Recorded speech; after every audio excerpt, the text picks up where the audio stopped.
our chat over here, Steve and Oliva have both posted links to our agenda as well as to our July minutes. They were all previously sent out in our reminder email this morning. If you didn't have a chance to check them out, then they're over here.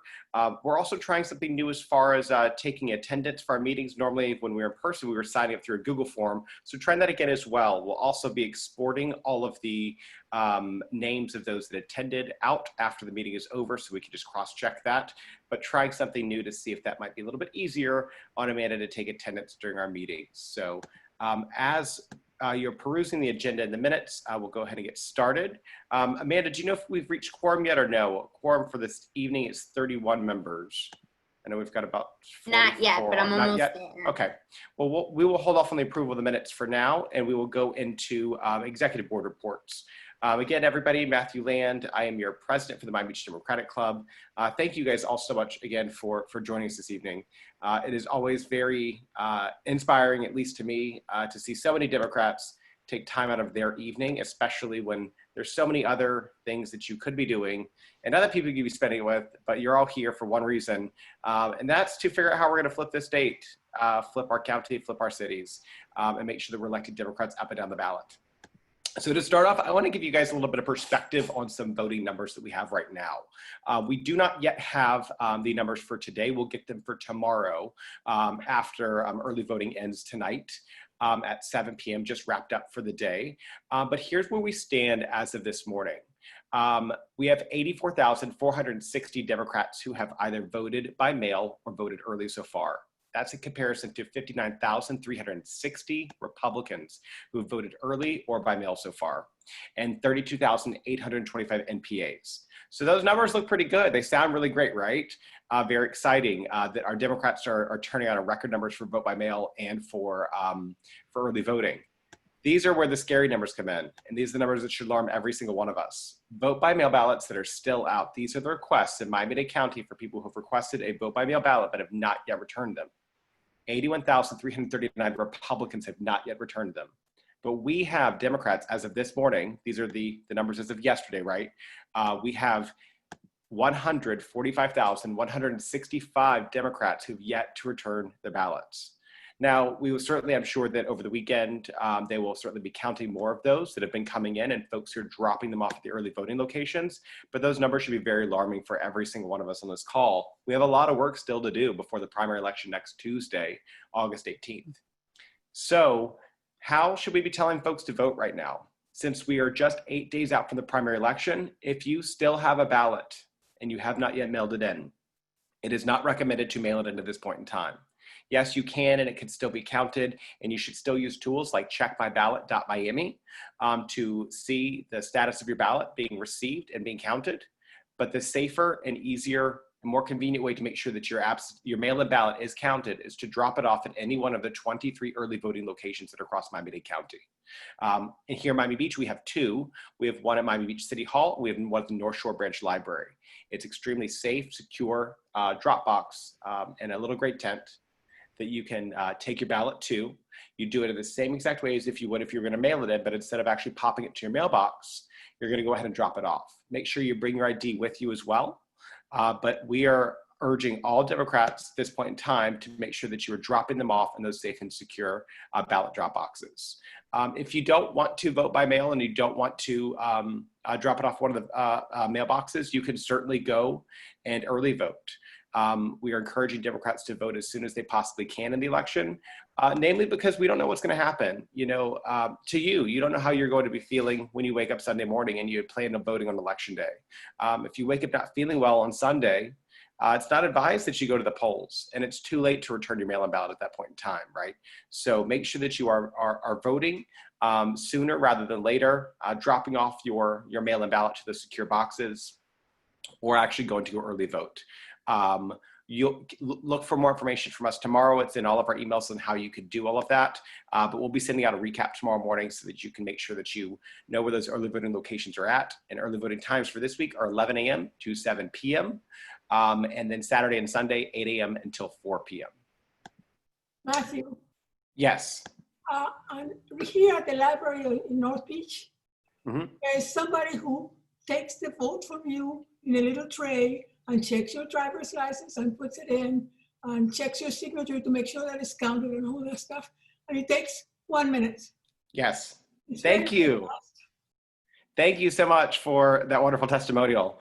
I know Dan Royals, our former past president, also posted a great testimonial about how he dropped off his ballot at the Miami Beach City Hall location and how just effortless it was and how easy and safe and secure he felt in doing that. It is a great way to vote. And I think that the whole feature of checkmyballot.miami is a wonderful feature that we have to us to be able to track our ballots. I've never personally ever voted by mail, but I've always received my absentee ballot, and I usually turn it in and I surrender it when I go to early vote. But this year I dropped it in the mailbox, and I felt very comfortable and safe and secure in voting that way and being able to see the status of it. So however you vote, just do make sure that you do go vote. Sheryl, did you have a question? Yeah, can somebody else drop it off for you in the box or not? Because he works right next door, so I was going to give it to my husband and drop it off. They said no.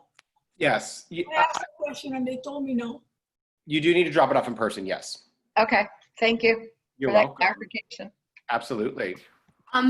Sorry, if you're just signing on, can you please fill out the form for the Google Doc with your name and your last name, first and last name? We're only at 22 so far. Okay. And if not, Amanda, we might just need to just kind of cross-check too, if possible, because we do have 54 participants. So I imagine we might have hopefully have a higher number of folks that are members if we can. Right now, there 10 out of the people who filled it out, 10 are not members. Oh, okay. Okay. So also, if you would like to pay your dues now, you could be counted for quorum. Thank you. All right. Next up, I want to just chat a little bit about some of the other opportunities we have that are ongoing. So tomorrow is our last Miami Beach Democratic Club hosted phone bank for Commissioner Eileen Higgins for her reelection campaign. Eileen is in a tough race. This is a swing district that votes Democrat, or at least did in the last election. And I got a great text message from our commissioner last week telling us that the calls that we are making, the lit drops that are happening, the canvassing that's going on is definitely helping. We are seeing the tides turning, but she needs all the help that she can get. So please, please, please do join us for the phone bank tomorrow evening. Even if you can only make 10 to 15 calls, we'd love to have you even for just a few minutes to make some calls to voters and Commissioner Eileen Higgins' District 5 County Commission District, so we can make sure that we turn out the vote for her and get her reelected. And we want to do it in August. We don't want her to have to go to a runoff. We certainly need amazing vocal surrogates running across the county on Zooms and early voting locations, campaigning for other strong Democrats too to help them get elected. So if you are able to join us for this last and final Get Out the Vote phone bank for Commissioner Eileen Higgins, it's going to be tomorrow evening from 5 to 7 p.m. And this Saturday, we will be doing our final Get Out the Vote campaign phone bank for Democrats all across Miami-Dade County. This is one that we've been having every single Saturday from 12 to 3. Again, it's so important that we all just try to get back a little bit of our time, even if it's just 10 to 15 minutes of your time to make a few phone calls. It is always very, very, very helpful. And you always have some great conversations with folks as well. If you can't plug into those, stay tuned for another link where there's other DEC events that are going on all throughout the entire week. The Miami-Dade Democratic Executive Committee is holding text and phone banks every single day between now and next Tuesday. And so if you aren't able to join Miami Beach Democratic Club hosted event either this Tuesday or Saturday, please do find one that you can spare a little bit of time for. I want to just chat really quickly, pivot to what's going on in the general election and some things that we are undertaking as a club. Many of you, and thank you to all of you who have done so already, we in the primary election mailed out 10,700 postcards. It's an astonishing number of postcards to get folks to sign up for vote by mail.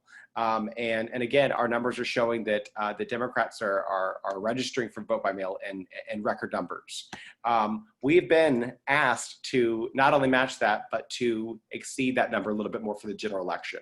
And so at our board meeting on this past Tuesday evening, the executive board authorized and voted to approve an expenditure for stamps and labels for up to 15,000 postcards for the general election. So keep an eye out for those that are going to be coming up. We are going to be requesting those from the DC in batches of 5,000.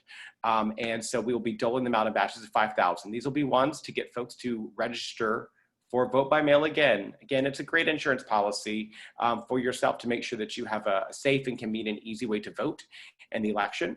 But we will be hopefully doing 15,000 postcards. And how does that work for us as a club?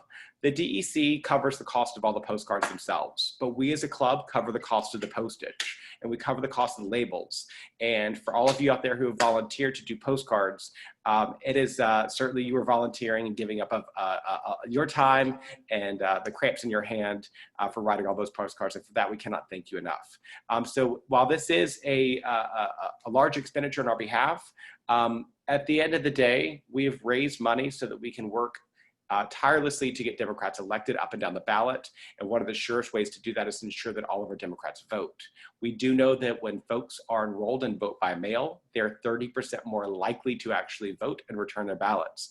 So this is one of the ways that we are working hard and using all of the funds, using those funds that we have spent so many hours raising and that all of you have donated over the past couple of years to make sure that we are doing everything that we can to flip the White House and make sure that we get Democrats elected up and down the ballot. The last and final thing that I want to say, and then I'll pass it off to the rest of the executive board and our leadership team, is something else that our executive board approved at our board meeting on Tuesday night. We are going to be starting a texting service. It's not like a texting service like Kastle is, where you are having those communications back and forth, but we want to be able to communicate with folks and our members in a way that we can give you reminders about upcoming events, major things like, hey, make sure you've registered for the Zoom for upcoming meeting, or did you know that we're having a caravan for Biden next Sunday, and here's how you can find out more information about it and things like that. So it won't be a lot of messages, but we do want to just give you a heads up now that we're going to be doing that, and so look for those on your phone. And with that, that is my president's report, and I will turn it to Mike Caffey, our vice president. Hey everybody, happy Monday. I hope this finds you all well. Just a short thing, we do have a special election coming up next month for Matthew's seat. Technically it is called Board of Directors number 3. You're gonna get an email that's a lot more detailed as to the process of voting. We're gonna be using Election Buddy again, as we did for our election in June. We had very, very good responses with that and so forth. So we're going to be using that again. There's going to be a couple of practice runs also. So if you didn't, for some reason, participate in our June election, you have no idea what Election Buddy is, Matt's going to be taking you through it on Friday, September 18th from 3 to 5. And there'll be another practice run on Election Buddy the day of our next general meeting, which is Monday, September 21st. And that practice run will be from 6 to 7. Now, if for some reason neither of those times work for you, your email is going to have Matthew's email in there. You can reach out to him and something can be scheduled. We have 3 people running, 3 members, Susan Goldmark, Oliva Fernandez, and Joyce Zaritsky. Nominations are going to be taken the night of the general meeting from the floor being euphemistic, of course. So if you're interested, though, in running, reach out. The email address is, let me find it, miamibeachdems@gmail.com. Say yes, throw my name in the hat, but also that night we will take nominations as well. We also have several, it's going to come up in the agenda, but I'm going to throw this in here because I think it's important also. We have several committee chairships, personships that are up. And so if you're looking for a way to involved, but a board of directors seat seems a little daunting right off the bat, come join a committee. Maybe if you're on a committee and you'd like to step up a little bit, become a chairperson and become involved. It's a wonderful way to feel as if you're part of the fabric of what we're all doing here. And again, thank you so much for taking your time to share with us this evening. I'm done. Thank you, Mike. And next up, we will hear from Patrick Breshike, our treasurer. Hey everyone, hope everyone is staying healthy and happy in these trying times. One thing I kind of want to tag on that I think is something that we can all do if you're on any sort of social media is that, you know, we are posting as a club about the general, or about the election. That's the primary that's happening right now. But I think if everyone, if you don't mind, you can either repost what we've been posting, or even just take a picture of yourself turning in your ballot and put it to your story, or put it to whatever kind of social media you have. I know every time I get at least one person that says, "Oh, thanks for reminding me," or, "Oh, hey, can you help me like with the judges," or something like that I don't know about. So our reach is, I think we have about 1,000 people on following us on Facebook. But if everyone that has social media in our group can magnify our voice and reach out to people that we might not be reaching out, I think we can really help increase the turnout to an even greater number. So that's just a general tidbit. And then now for the quick treasury report. Our current bank balance is $9,771.41. Over the past month, we've brought in, through the fundraiser and people renewing their memberships, $1,142.15, and spent $894 campaigning. And that has also, we bought a storage unit so that we can more easily keep track of all of our growing assets as a club. So, and that it's easier to access for these. And one of the things that we're spending money on is our social media campaigns. And instead of having to interrupt Steve and Oliva as part of the campaign committee report, since I have access to our numbers for our campaign, I'm just gonna do a quick jump to that so that I don't have to interrupt them later. On our current campaign, which is directing people towards signing up for vote by mail, we have signed up, or at least people have clicked on the link to sign up for vote by mail. 634 unique individuals have clicked on the link, and we've reached over 5,000 people, and that's over 16,000 impressions. And so that's one of the things that this money is going towards, and that reaches people that follow us on Facebook and Instagram, but also that are just generally in the Miami Beach area through whatever magic Facebook algorithms are out there. So that's another place that the money that you guys everyone is so generously donating, and that's where that's going towards as well. In addition to the postcards and all of our other activities. So thank you, everyone, and that wraps it up. Thank you, Patrick. And next up, we'll move on to Victoria. Sorry, I switched those. Victoria Villamil, our secretary. If you will, please give us the secretary's report, please. Thank you. So we have around 155 members active. Some of these memberships have expired, so you should have received an email, and I'll be following up this month with the people that haven't renewed yet, now that I'm like a much more nation builder whiz than before. And then I'm going to because I did get some emails from members asking me how to renew. So I put the link in the chat, but I'm going to put it again right now. So if you know that if it's expired, or you think that it might be expiring soon, reach out to me. And like I said, if you know, click on the link and you can renew your membership.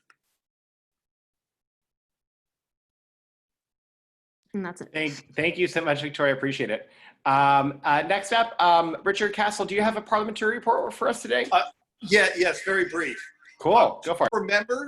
For members who want to learn about parliamentary procedure, because we use Robert's Rules of Order when we make decisions, you can go to the Wikipedia page, and the actual article on Robert's Rules of Order is not very good, but the first link will lead you to the actual Rules of Order. And you can read, this is how Congress is run, all the committees in government, Democratic Party, and of course our club as well. And one other thing aside, this is not parliamentarian report, but I had trouble signing into this meeting because I don't have the meeting code. And I think that there's a lot of members that's usually my backup. I write down the meeting code, and I didn't get a meeting code. So I wound up getting on eventually, but it's a little bit difficult to get into this meeting. I'm done. Thanks, Richard. I appreciate it. Yeah, I think we were using the Mobilize link this month to sign up. which from there, once you receive the RSVP, then you actually have to sign up through Zoom as well. So I think we might switch back to just doing just the Zoom sign up. But Mobilize is one of the tools that we do use to keep better organization of all of this various information and how we keep track of our events. And that's how folks sign up for our phone banks and other events that we put on it and so on and so forth. So it's a great way for us to kind of keep track of that and keep it organized. But I think we'll switch back to probably just doing just the Zoom link as a way to just sign up for the meeting each month then. But thank you, I do appreciate that. Next up, we will move into some committee reports. Again, you know, like Mike said earlier, if you are interested, and I think Amanda's going to touch on this in a little bit as well. If you are interested in joining a committee, we have openings for all of them, as well as several committee chairs that are vacant. So first up, we'll have the Communications Committee. Stephen Oliva, please. Okay, so I just wanted to give a quick update from, I think like Patrick said, we have about 1,000. When we first started, like around May, we were like at 988 people that were following our Miami Beach Dems page. And since then, we've increased it by 8%. So we're at 1,066. So we have an average of every month, we increase by 2.3 or almost like 3%. We're increasing our followership of the page, and we're also increasing our page likes. So if I look at the paid post reach for the last 30 days, we've reached about 2,700. And over the last 30 days, it gives us an average, and we have a period of, last period was 798 reach, and this period is 1,915. This is just an average for the last 30 days. This is for paid posts, and it does not, it does not include the campaign that Patrick mentioned. Now, organic post reach, last period we were at 75, and now we're at 87. So we can see that we're constantly increasing, which is really great. Our Facebook ads for the last 30 days, our reach has been about 4,500. Our post engagements are 218, and our link clicks are about 90. So I'm going to look at the last 3 phone banks that we've boosted. So the Eileen Higgins from Tuesday, August 4th, we reached about 1,300 people. We had 15 clicks. So that's really good. We had like 70 cents per click. For the Tuesday, which ends tomorrow, so far we've reached over 1,000 people, and we have 13 clicks. I don't have the spend per click yet because we still have all of today and then all of tomorrow to run. And last Saturdays, we reached about 632, and we had 11 clicks on our Facebook boosts. Our Instagram, our followers have also steadily increased. We've gone from 782 to 822. That's like almost a 5% increase. And we have on average like about 309 posts. So we've been really busy trying to post on all of our social media. Our Twitter, for the last 28 days, we've had over 33 tweets. We've had almost 800 impressions. That's like 12% up. We had 56 profile visits. So that's almost 2% up. I'm rounding up for those that are really good at math, okay? And then we have about 58 mentions. So overall, it's also very high. Our YouTube, which we just recently started using, we have about 6 videos there. The meet and greet video is by far the most popular. It's gone up from 7 views to 78. At the BOD meeting last Tuesday, we were at 66, so it's gone up. So that's really nice to know. And our census video has had 28 views. That's it for me, and I believe Steve is going to talk about what we're doing next, and then Victoria will update on our fundraiser campaign. Thanks, Oliva. So here's what the comms team is going to be doing the next couple week. The focus is get out the vote. Hey, it's the primary. There's only 1 week left. and then up till Tuesday. So we're just going to be creating like an echo chamber. Hey, Democrats, we want to drive Democrats to go out and vote. Social media blitz, emails, vote early, vote earlier. That's the kind of thing we have to push. Along with that, we have a couple phone banks to do just that, which Matt mentioned. And I posted in the chat the link, the mobilize links to go sign up, make some calls. It's easy. You just might like it. We need more people, more volunteers. We need an army of volunteers making calls. They work. Get out there and make some calls. We'd really appreciate it. Another thing we have coming up, Bill Warren is going to talk about it. It's the Biden Caravan. It's exciting. I'm excited. This is something where we can actually go out and do it safely. We're all in our cars. We'll be live streaming the event. There's a lead organization, the Biden for Florida group, and I believe Women for Biden are co-leading this organization. They'll be live streaming it.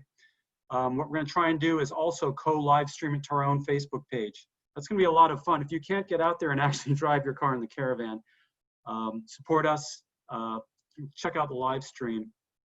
Another thing is what Patrick said earlier. Thank you so much, Patrick. It's so important. Leverage your own personal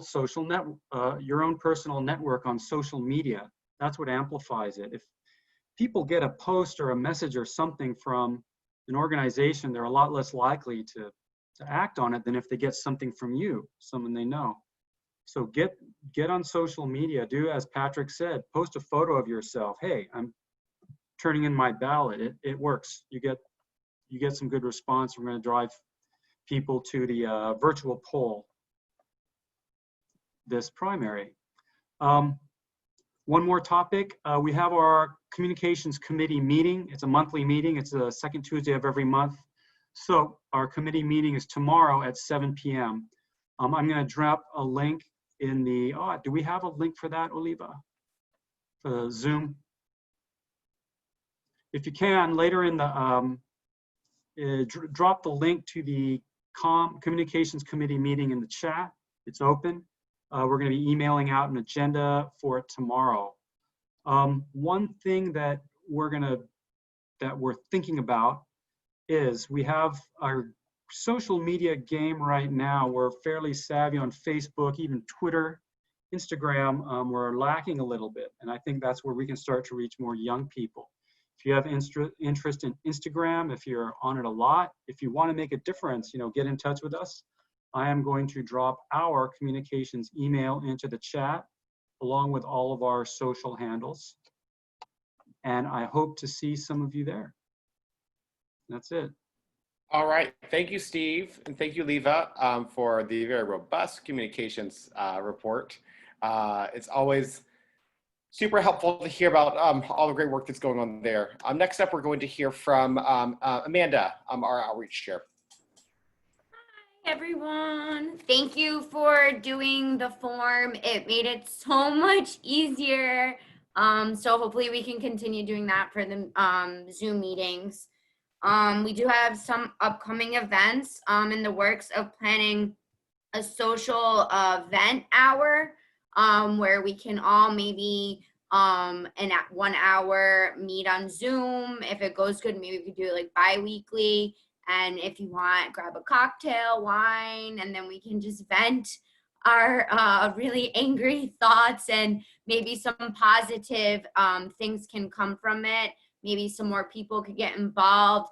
Maybe if you talk about it, you'll find out you're interested and want to join one of the committees or become one of the chairs. So that will be coming out in the next week with the date. And then also I'm trying to plan a trivia Zoom night, possibly with the gathering. I'm planning for that for early September, mid-September. So that will be coming up as well. And then as Matthew already mentioned, we have the last phone bank for Eileen on Tuesday, and then our continuing Saturday vote by mail. And then after the primary, we'll start up that Tuesday night again. I'm taking over both of them. So if you have any questions or anything, you can just email me or text me or call, whatever is easier. And then lastly, if you haven't yet completed the member survey, it would be really, really greatly appreciated by all of us. because while we, you know, have been doing things in the past, things may have changed, your wants and desires may have changed. So it would just be really great. It will take you less than 5 minutes to fill it out. So thank you so much. Perfect. Thank you so much, Amanda. And always keep an eye out on our emails and our Facebook page, which is a great spot to find out what's going on. My apologies. I skipped over Victoria Villamil, our fundraiser chair, who wants to give us a quick update on fundraising. Thanks, Matthew. So yeah, we were doing our walkathon. So far, we've gathered around $1,000 in donations, and that's sort of our goal of 1,500, which we can easily get. Like we said before, like if every single one of our members donates like $10, we'll get there. You can donate more, or you know, whatever you're comfortable with. It's supposed to be, you know, something that you do to relax, for fun, and obviously for a good cause. I think it's especially important to consider what the club is spending in the next few months. I know, like Matthew mentioned, all the money that we're going to be spending on postage, and also the texting service that we're going to have, plus like the storage unit that we rented for all the supplies and things like that. It's a big year, and we do want to spend a lot of the money that we fundraise, but we also want to keep a little bit left in the bank for, you know, just in case something, you know, if it rains, and to have something as a backup if we need to. So it is important to reach this goal, and I really ask members to give if they can. I'm going to drop the link right here to donate for the walkathon. Thank you, Victoria. Last but not least, Bill Warren, our programming chair. Good evening, everybody. I'm going to try to make this as concise as possible. There's a lot of information that we'd like to talk about, but I'm going to try to keep it as brief as possible. The program committee, we've been working on a project with the, it's a statewide project. It's the caravan that's going to be happening throughout the state. And pretty much each congressional district is going to be having a caravan on Sunday, the 16th. You all should have received an email about that on Friday. And I know that Congresswoman Donna Shalala is going to have a caravan going throughout the Coconut Grove area. And Congresswoman Frederica Wilson is having one going on around the Miami Gardens area. But we're going to have one on Miami Beach. It's basically, we're going to, we have not been able to have a lot of face-to-face events that we normally have during the year. This is an opportunity for us to get together in a safe environment, because it will be a caravan. And it's mainly a caravan to, number one, to kick off the convention that's starting next week, as well as to show support for our candidate, Joe Biden, and also show support for some of our local candidates that's going to be running for offices here. I want to thank there's a lot of people who've been working closely with me on this event to pull it off, but we're expecting to have a good contingency of members. Hopefully we can have 25 to 30 cars in our caravan. We plan to, we'll be leaving from somewhere around Miami Beach High School, and it's going to take us down to South Point and then back up north. And another purpose of the caravan is also to drop off your ballots. So when we get to the north point of our caravan, we're going to end up at the voting location in North Beach. Someone had mentioned before that we don't have enough participation or get involved enough with the north part of Miami Beach. So we're going to make sure that our caravan start from South Beach and go all the way up to North Beach. And we want to make this as festive as possible. So of course we're going to have some placards with some of the candidates' names on them and with Joe Biden's name. And we're asking people to also be creative and decorate your car. You may not want to stick anything on your paint job, but like in your windows, and you can be creative. Steve and I was talking today. We're going to go out on Saturday, and we're going to make some signs that we can put on our car. If you got flags, we can also, the other party doesn't have an exclusive right to the American flag. We can wave our American flag as well. If you got some Joe Biden flags, you can wave your Joe Biden flags. If you got some Donna Shalala flags, you can wave some Donna Shalala flags, or Ali Higgins flags, or any of our local politicians that you want. You can support them. You can wave their flag. All we're asking is that everybody who we support also is supporting our candidate, Joe Biden. So it's going to be a fun event. You can, you get your friends together, people who you don't mind being in social distance with in your car. Of course, they can be invited to your car. As of yesterday, we had about 15 cars so far that have already registered. So you got the email to register. You can also register. Another email went out today. Steve sent another email out today that had the link on it to register. Also, you can go to our website, MiamiBeachDems.org, and the link is there to register. Now, I just one key thing you need to know is, I know there are some people who may not live on the beach who may want to be part of our parade, part of our caravan. Now, in order to be designated to be part of our caravan, when you go in to register, you're going to have to use a Miami Beach zip code, and you're going to have to use District 27, because that's the way they put those two together to make sure that those are people who are part of our caravan. Because, like Steve said, we're just part of a bigger movement. So they are compiling all the information for us, and we will have access to our information and the people who went online to register to be a part of the caravan. So it's going to be a great way to show your support for our candidate. Hopefully, get some enthusiasm, get people more enthused about the election and about the convention that's coming up. And we ask you to please go out to the website, register. And once you register, you will be getting a follow-up email with more information on exactly where to start and exactly where the route will be going.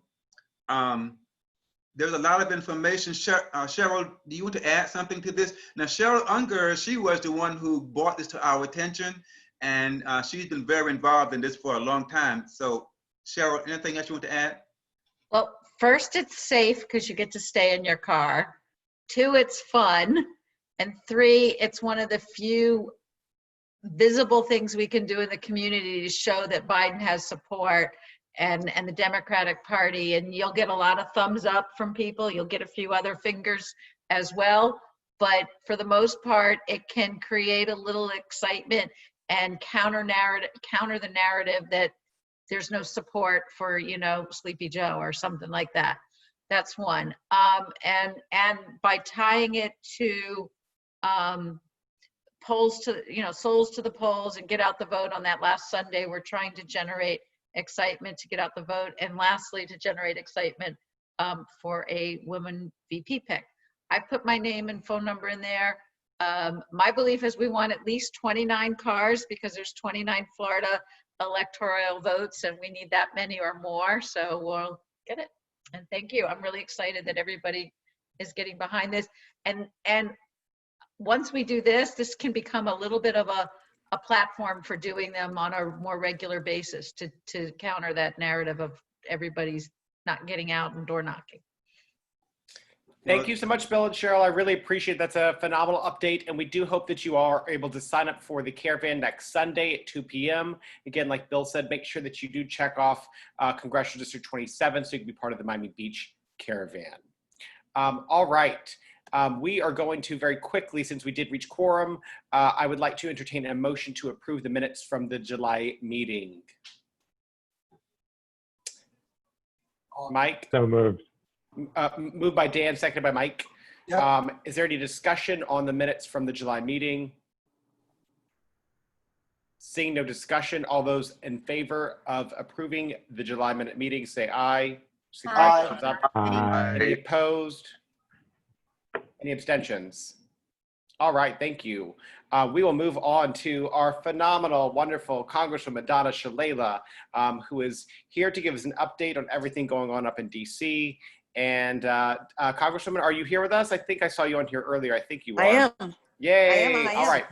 Perfect. I've been here for the whole meeting. Oh, thank you, Congresswoman. We really appreciate it. Thank you so much. No, it's been fun. And I just called my campaign manager, Raul, to make sure that we got some cars in the caravan on Miami Beach, and that we got some signs down there. We've got yard signs actually already. So, but let me introduce you to a new member of my family, a COVID dog, a little dog that we found running around. Fauci. Oh. This is Fauci. This is Fauci, named after Dr. Fauci. And he was found running around in Coconut Grove for a couple of months, and someone finally picked him up and sent him over to Hawes, the rescue group, and I adopted him from there. So he's doing just fine. He's lying here on my lap. He's definitely a Democrat. He's already sent out a fundraising letter. So let me be upbeat. We're in terrible trouble in Miami, in South Florida, in terms of COVID-19. But we're, more importantly for all of us, we're in trouble across the country. The United States has 5% of the world's population. We have 25% of the deaths. And there's no reason for that except incompetent leadership by the president and by our governor. We've been begging the governor to mandate masks, and that's the minimal that he could do for us. I've been urging the county mayor to take stronger steps because we still have COVID out of control in our community, and I'm very worried about seniors. And the president's recent announcements just made it compound the situation. First, they haven't focused really on nursing homes and preventing seniors' deaths. And then he announces a payroll tax, which he says he's going to make permanent, which basically takes away funding from Medicare and Social Security, because that's what the payroll tax does. So he hits seniors with a triple whammy. And, I've known Joe Biden for a long time, and he's going to be our candidate. This is the election of our lifetime. When I first went to Washington, Nancy Pelosi called all the freshmen together, and she said, "You're here to save the country." And I thought, that's sort of ridiculous. We're one of many. But it turned out to be literally true. But it's not me, it's all of you.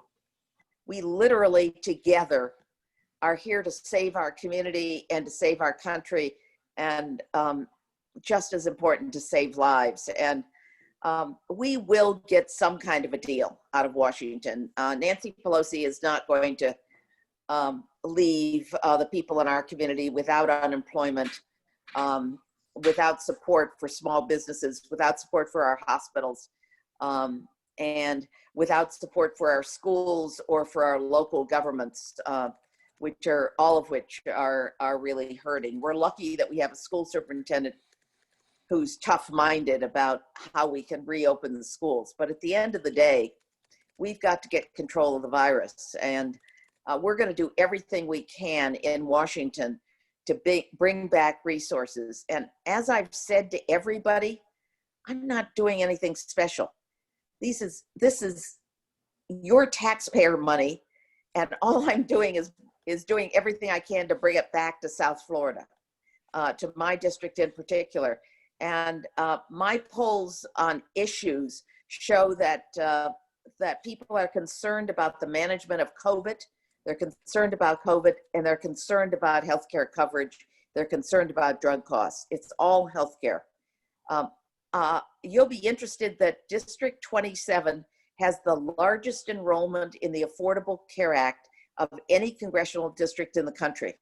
We have over 100,000 people that are enrolled in the Affordable Care Act. No other district in the country has anywhere near that. And so coverage is important to all of us. And I believe strongly that the Affordable Care Act has to be made more affordable. And we've done some extraordinary bills already.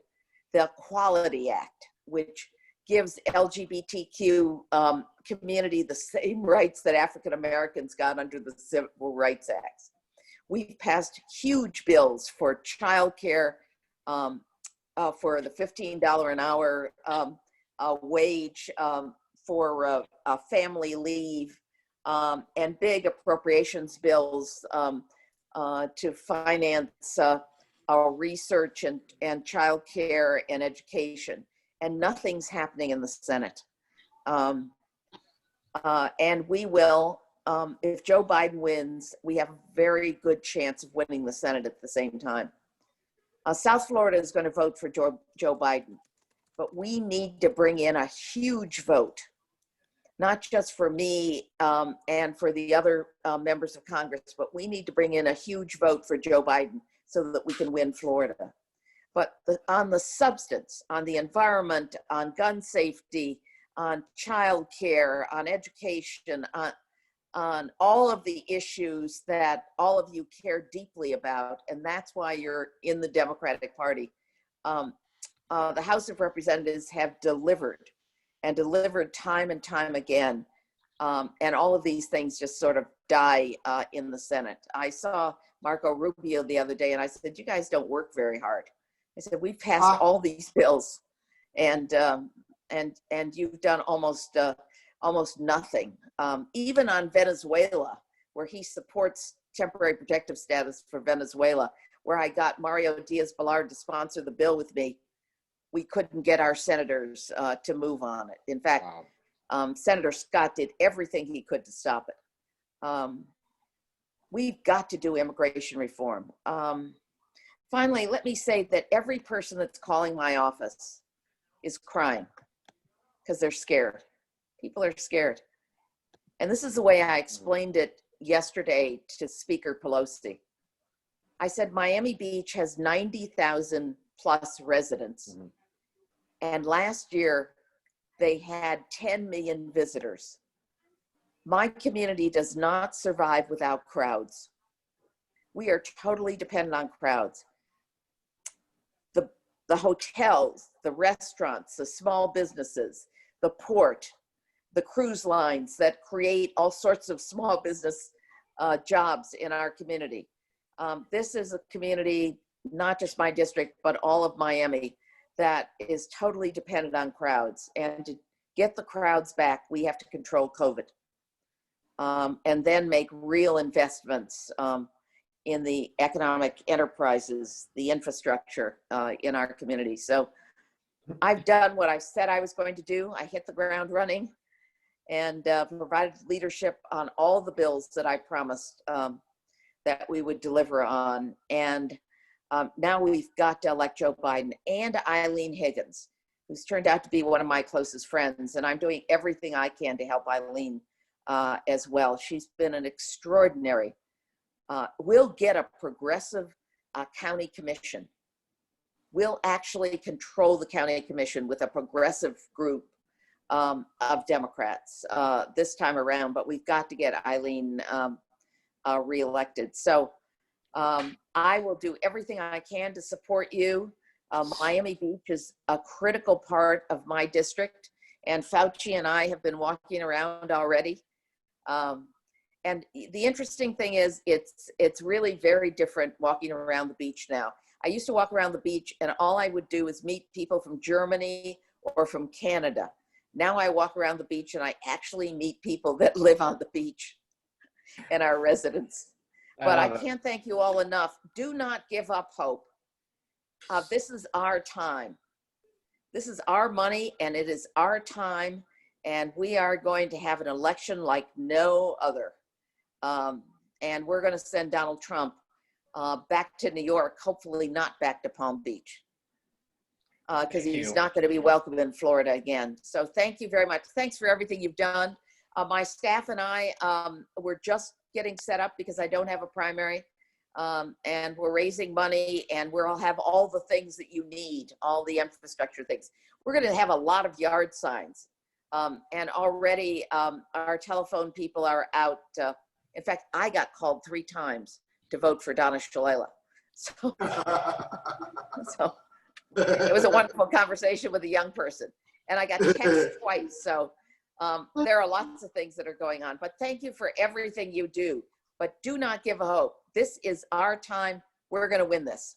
Thank you so much, Congresswoman. And we very much look forward to helping you get reelected in the fall, and look forward to working closely with you and your campaign. We cannot thank you enough for everything that you're doing for us up in DC. If there is any questions, we've got time for just one quick question.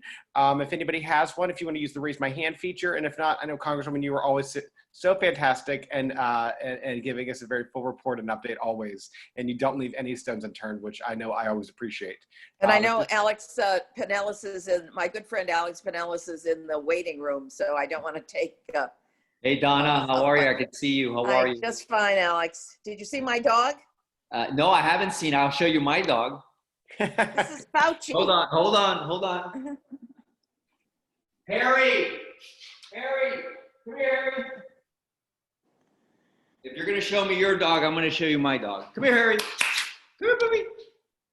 No, he doesn't want to come. Let me see if I get him. Harry. Here we're trading dog stories. I love it. Real quick, Nucleus Shelton does have a quick question for you, Congresswoman. Okay. So Nucleus, if you want to take yourself off mute, and we'll ask and answer that question, and then we'll move on to Mayor Penelas. Thank you, Matt. Well, it really wasn't a question. There's Harry. You see him, Donna? Hi. Yeah, can you? Oh. Okay, Nucleus.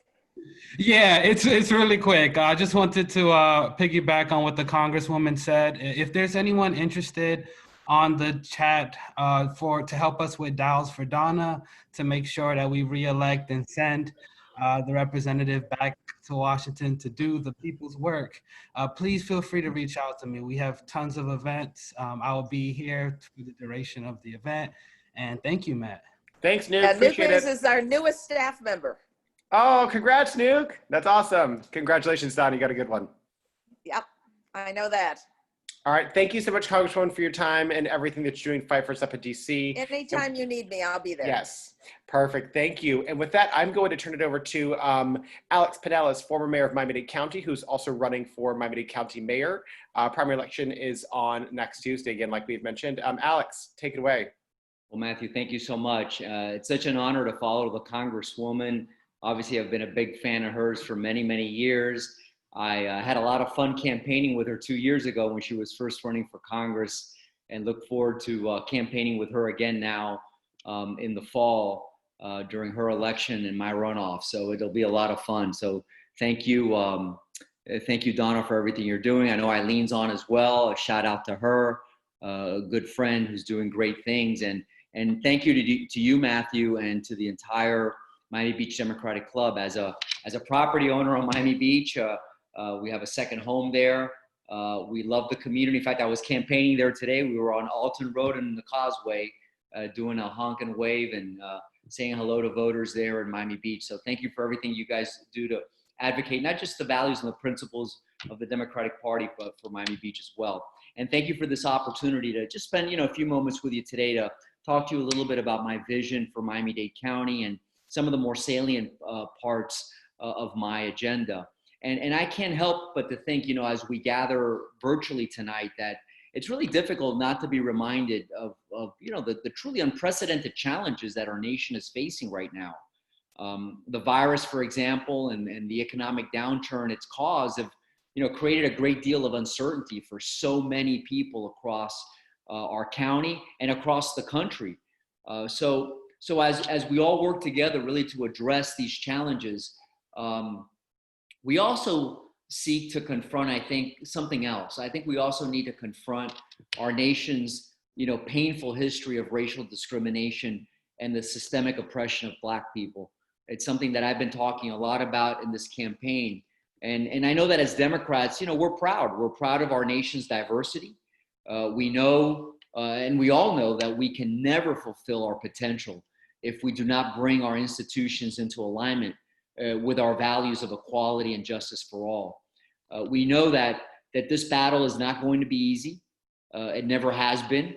But amidst our uncertainty, I think that opportunity lies ahead.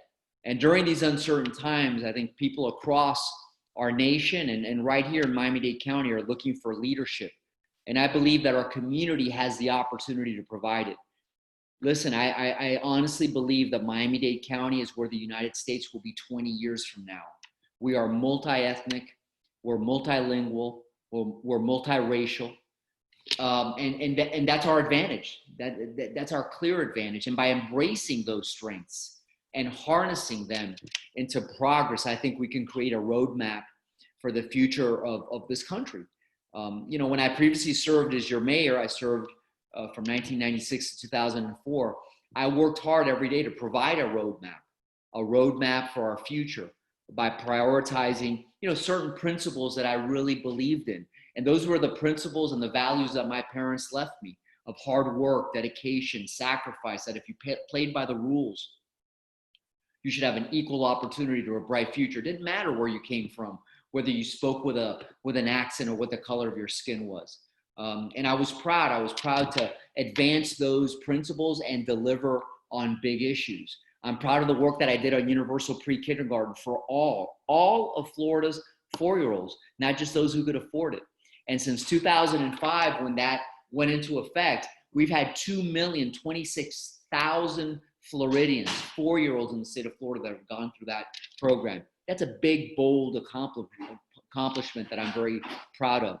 The Homeless Trust, which was given to me, quite frankly, as a political punishment. Back in '92, we turned lemons into lemonade, and today it's still a model for the nation. It needs to be tweaked, but it's a model for the nation. We were bold in the '90s, and we banned discrimination based on sexual orientation. Wasn't a popular thing to do in the '90s at all, but we were bold about it. And I took a very, very strong position in that regard. We grew our seaport and our airport. We closed the gun show loophole. We did it here locally. You know, before we were preempted by the state government. We tackled crime and corruption. And we fully funded an independent citizens panel to review allegations of police misconduct. Today, I stand before you once again, very proud to offer bold solutions for the challenges that we're facing today. And I've set forth some very specific plans. For example, to safely reopen our economy and get people back to work, jumpstart our north and south rail corridors, build more affordable housing, and re-energize a whole of community response against sea rise and climate change. And having a democracy in which all groups are truly and treated equally. That has eluded our community, I think, for way too long. What has become clear is that change will not start in Washington. It will start right here at home. And I believe we have destined to lead in this effort. But in order to become that source of national leadership and pride, we must be clear-eyed about the challenges we face and resolute in our convictions to solve them. We must also remember that there is more that unites us than divides us. The next mayor of Miami-Dade County will inherit a confluence of crises that impact people of all colors, creeds, and cultures. The people of Miami-Dade County deserve leadership that can build broad coalitions of support and bring together leaders from across our entire community to get things done. This makes it imperative that we lay out a clear vision for the future of the county and do the important work of uniting our people behind that cause. And in order to lead effectively, we must also ensure that our principles, those that we live by, are reflected in the ways that we govern. This begins with our response to the coronavirus, which has, in my opinion, and many of you have read the statistics, disproportionately impacted Black Americans, a great deal of whom serve on the front line as essential workers in the fight against this virus. Miami-Dade County needs a mayor who will work with municipal partners, not in spite of them. This patchwork of messages that we have with the county saying one thing and municipal leaders saying another, that must stop. When I was mayor and there was a crisis, I spoke for the entire community because I worked with my municipal mayors. We need to return to that. And this means that our next county mayor must assume ownership of these crises and let the people of our community know that accountability starts at the top. As mayor, I will implement a countywide coronavirus response that leaves no neighborhood behind. We will take assistance from the state, of course we will, where they are willing to lend it, but we will not hold ourselves hostage to the political whims of those in Tallahassee. We will make it a priority to process tests on site so that we can reduce the time between infection and diagnosis. And we will stockpile PPE for our frontline healthcare workers. We also must use data and science to guide our management of this crisis moving forward. This is an approach that I think we are solely lacking today. Right now, there are elected officials, for example, in our state, telling us to send our children to school, while at the same time, they're refusing to send their own. This is personal to me because my wife, Lily, and I, we have an 8-year-old daughter. Yes, we have the older boys, but we have a rising third grader.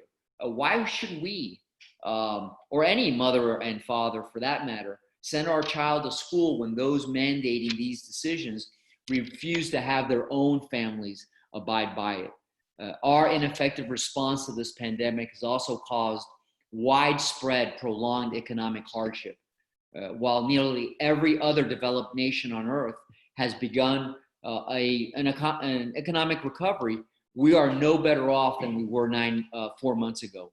And in many ways, things have gotten even worse, particularly for communities of color. We will happily take economic assistance from our state and federal counterparts when they are willing to provide it, but we must not be dependent on a ruling class that has demonstrated little ability to put politics aside and get things done. Like we did in the aftermath of Hurricane Andrew, I also believe we must champion a local first rebuilding effort. Even before this pandemic reached our shores, there was a list of long-term projects that we needed to invest in, like rebuilding our water and sewer infrastructure, developing the mass transportation corridors voters were promised years ago, and most importantly, preparing our community for the realities of sea level rise. All of us here agree that sea level rise is a significant threat to Miami-Dade County, not to mention Miami Beach. And I believe that all of us would agree that we must absolutely do whatever is necessary and use every available resource to fight this threat. But it's not enough to just tinker around the edges of these pressing challenges. I believe that the lack of bold action has caused many in our community to feel frustrated, especially when it comes to racial inequality. The people of Miami-Dade County and America, for that matter, are frustrated because while we have seen a shift in the national consensus that finally validates the belief that systemic racism is pervasive and real, we have not seen that shift translate into meaningful policy. Frustrated because we know that racial inequality in any of its forms is an indictment on our society and a direct challenge to our commonly shared principles. In other words, while our views have changed, our institutions have not. And that gap between our values and our reality, that's what's frustrating. Racial inequality, also I must mention, is not just a Black issue. Racial inequality is an issue for every human being that believes in the fundamental principle on which our country was founded, that all men and women are created equal. The treatment of African Americans in our country shows us that we have not yet lived up to that very, very fundamental principle. And that, in and of itself, makes racial inequality an issue for every one of us. My agenda for hope and success in Miami-Dade's Black community is precisely designed to address this issue through a consistent, focused, and intentional effort to rid Miami-Dade County of systemic racism in all of its forms. As your mayor, I will commit to signing an independent review panel into law, as I had when I served as mayor previously. I will designate a deputy mayor whose sole job will be to address economic inequality for African and Caribbean Americans here in Miami-Dade County. And I will empower him or her with full authority to put policies into place that correct this historic injustice. Under my administration, Miami-Dade County will do meaningful business with Black-owned businesses by enacting race-conscious procurement policies and developing mentor apprenticeships programs. We will revise county hiring practices and ensure that the Black community is represented at the very top at the senior level of our government. And we will build a pipeline of Black talent to replenish and expand those positions.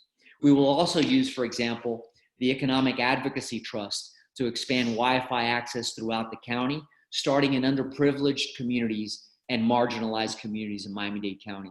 This will enable us to provide financial literacy courses, job training, and re-employment services to thousands of Miami-Dade County residents. Let me be very clear, none of what I've laid out today will be easy. The fight to restore the character of our nation will not be a simple one, but it is an entirely necessary one. Some may say that, we're demanding too much too quickly and that we should instead continue to take baby steps in the direction of progress. Well, I disagree with that because I'm not running for mayor just to get the title. I'm not running for mayor because I have term limits and that's the next job or for a pay raise. I'm running for mayor because I want to get big things done, just like I did before. So I disagree with this piecemeal mentality that some would share. And I agree with Congresswoman Shalala. We need to make sure we have progressive members of the county commission that will allow us to move a bold agenda forward. I believe that our limits, quite frankly, begin where our aspirations end. And by setting forth an ambitious vision, we challenge ourselves to do more than what seems perhaps immediately possible. Rather than running from the challenges that confront us or putting them off so that some other generation of leaders can deal with their consequences, we must embrace them, and we must embrace them now. Our democracy is designed so that Washington responds to the will of our communities, not the other way around. If we want Washington to be reflective of the values we share, we must begin by championing those values right here at home. And just like so many who have come before us have done, when we get knocked down in the pursuit of those lofty aspirations, we will get back up. We will dust ourselves off, and we will continue fighting for what we know is right. I'm very optimistic that Miami-Dade County can become a national beacon of hope for marginalized individuals across our nation and across our world. And I am confident of that because of each of you. You have inspired me, you have motivated me, and you make me proud to call Miami-Dade County home. Together, I know that we can get all of this done. So I thank you for having me here tonight, for allowing me to share some parts of my agenda, and look forward, Matthew, to any questions you or your members may have tonight. Thank you very much. Absolutely. Thank you so much, Alex. I think we've got time for a couple of quick questions. Susan Goldmark, you've got your hand raised. Folks, if you do have a question for Mayor Penelas, please choose the raise my hand feature, or if you're calling it from your phone, you can dial *9. Susan, if you want to take yourself off mute and ask your question, go for it. Okay, thank you very much. Thank you very much, Mr. Penelas. You're a very compelling speaker. But the last meeting, we had Daniela Levine Cava come and speak to us, and she was also very compelling. So it'd be very useful for me, I'm trying to decide between the two of you, to understand better what differences in policy, in specific policies, exist between the two of you. Not background, not gender, not experience, but actually what difference in, name two policies in which you disagree with her. Well, listen, we agree with many policies. I'll share a couple. I'm a big believer in rail, okay? I think our transportation challenges must be met with an expansion of rail, and we've seen very little progress on the issue of rail. The last expansion of rail in Miami-Dade County occurred under my administration, which was Arlington Heights to the airport. One of the things that that's very specific in terms of our differences is I have committed, Susan, from day one to reverse the decision that was made to deny the South Corridor of rail. I will work to reverse that decision immediately. So I think that's one significant difference between Ms. Cava and I, who, by the way, I think the world of her. So I don't want any of this to be interpreted as anything negative towards her. I think she's been a fantastic commissioner. I think the other main difference is, is experience. The fact that I've done the job before, that I served this county as mayor. I've dealt with numerous crises. I now have private sector experience, which I think has rounded me off even better. I think those are just two of the differences. Thank you so much, Alex, and thank you for that question, Susan. Folks, if you does anybody else have any questions for Mayor Penelas? All right, if not, Alex, if you want to just give us a quick little close, we'd love to hear from you. Well, thank you, Matthew, again for the opportunity. You know, we're very excited about where we are in this race. We got, you know, very good polling results back today, which puts us in a very good position leading into the November runoff. A lot of people are voting. You know, we expect probably over 300,000 voters, Matthew, which really for a primary election is unheard of. So, you know, as you and your neighbors, family, and friends consider who to vote for, I would ask you to consider the fact that I am an experienced leader, that I think experience is very important right now because of the crises that we're living in, the moment we're living in, and also to consider the fact that what motivates me is not a return to politics per se. What motivates me is a return to public service. I've lived in this community my entire life. I've always done my best to serve it, and I look forward to serving as your mayor again. Thank you very much, Matthew. Thank you. Thank you so much, Alex.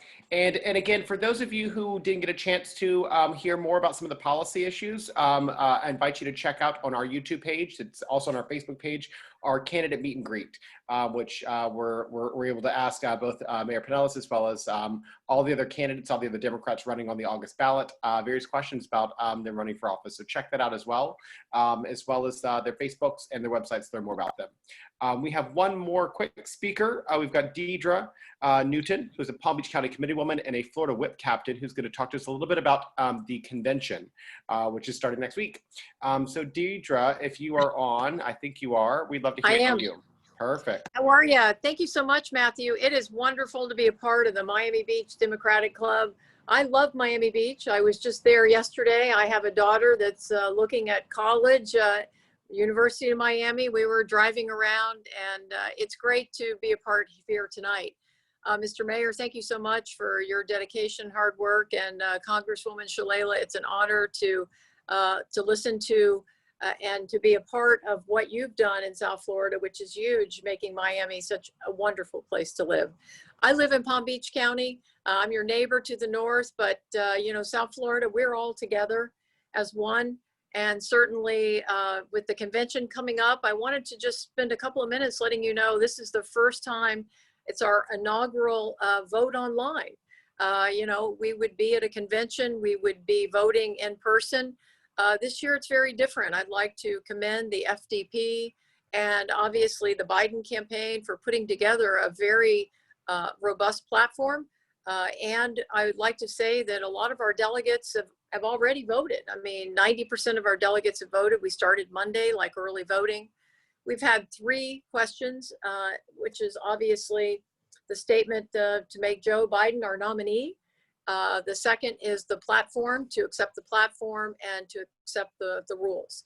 So I'm very honored that we've been able to put this together, and it's been interesting. You know, I think the mayor and Congresswoman touched on, we're in unusual times.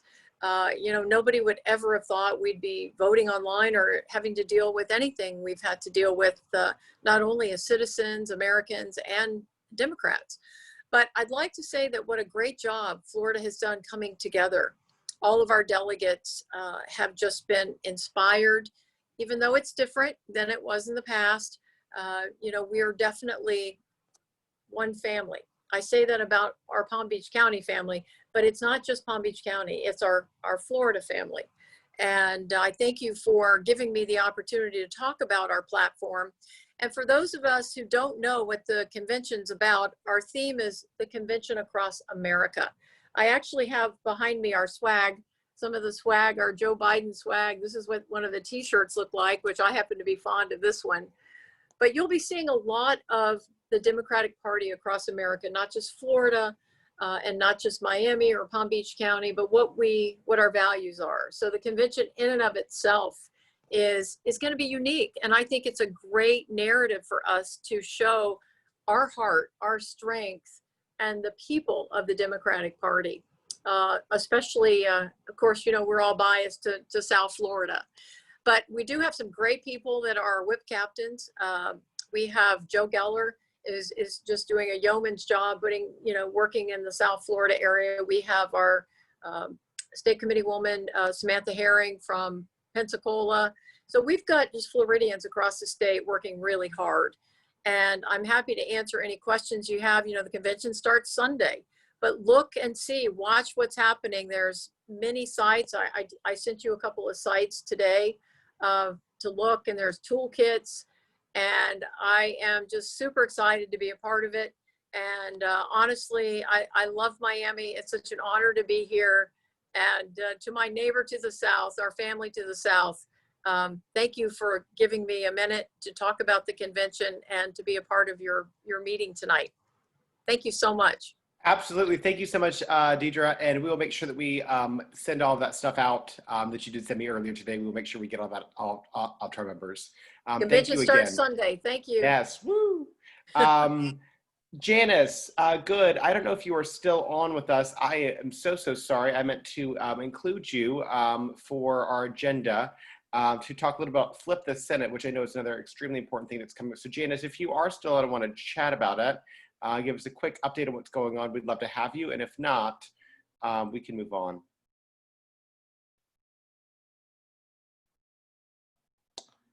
Okay. With that, Janice, are you still with us?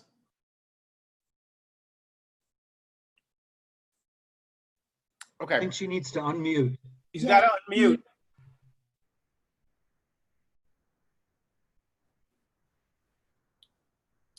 All right. Well, we will go ahead and move on. If Janice wants to give us an update after, we will be good to go. I don't have too much else for everyone. Again, we just want to quickly remind you, early voting for the August primary is still ongoing. This week it is 11 a.m. to 7 p.m. Your Miami Beach locations are North Shore Branch Library and Miami Beach City Hall. You can still take your mail-in ballot, fill it out as if you're going to pop it into the mail, but actually drop it at one of those secure locations. That is the recommended way to return your mail-in ballot at this point in time. So you make sure it gets there timely and is counted. Again, this Sunday, we will be having the Miami Beach Caravan for Joe Biden starting at 2 p.m. Make sure you register for that so you find out the starting location. And the primary election is next Tuesday, August 18th, 7 to 7. You must go to your actual election day precinct to go vote.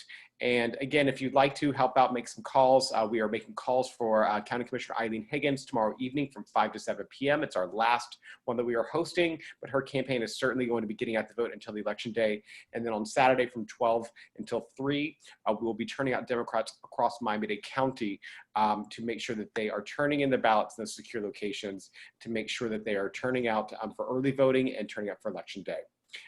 Janice? I think I'm unmuted. Perfect. Janice, if you want to give us a little quick update on Flip the Senate, we'd love to hear from you.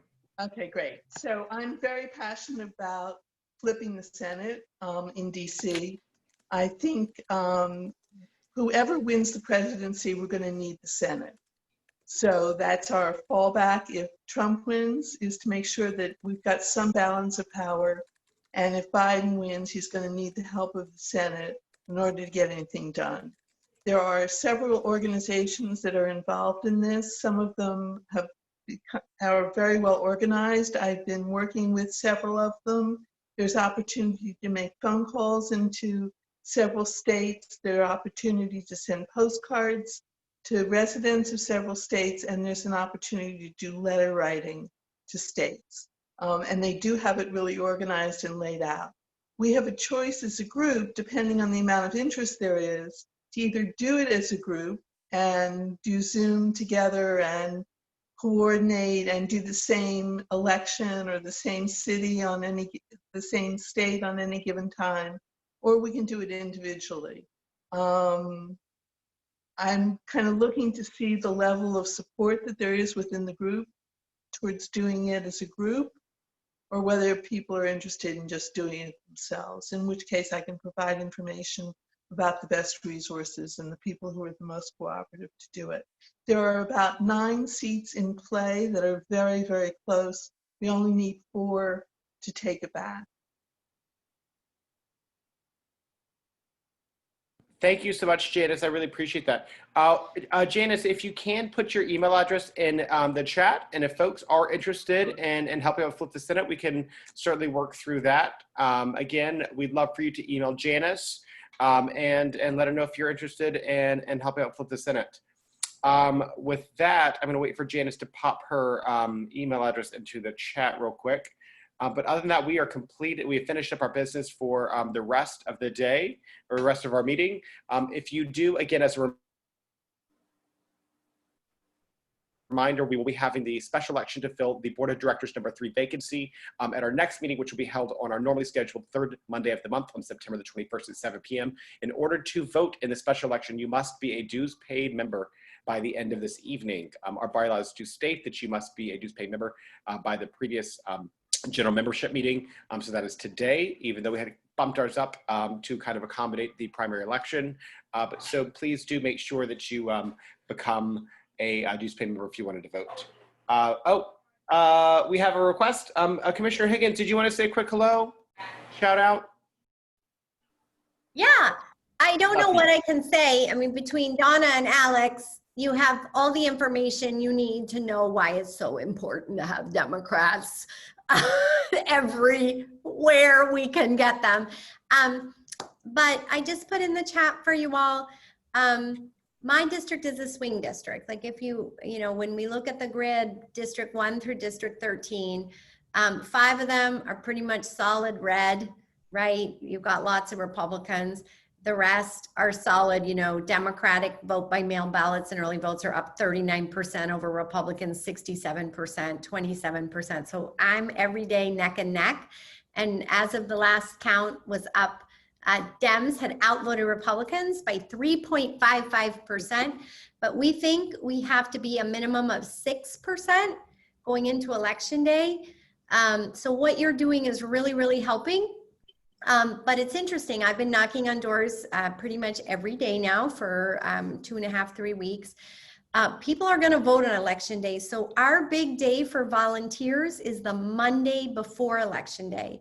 If you can volunteer a few hours to make phone calls for anyone that hasn't voted to go to their polling location, or if you're comfortable knocking on doors, that's the day that we need help. And I think most of you know how to get a hold of Josh, but if you can have 1 hour, 2 hours, 3 hours, whatever it is to make phone calls for D5, I really want to avoid a runoff. That's my goal, because I want to be available. I want to win on the 18th. So on the 19th, I am all in to make sure we have a Democratic mayor, make sure we have Donna, make sure we have Dems up and down the ticket as we go into November. So that's it for me. Thanks. Thank you so much, Commissioner. And finally, Cedric McMinn, Deputy Political Director for Joe Biden.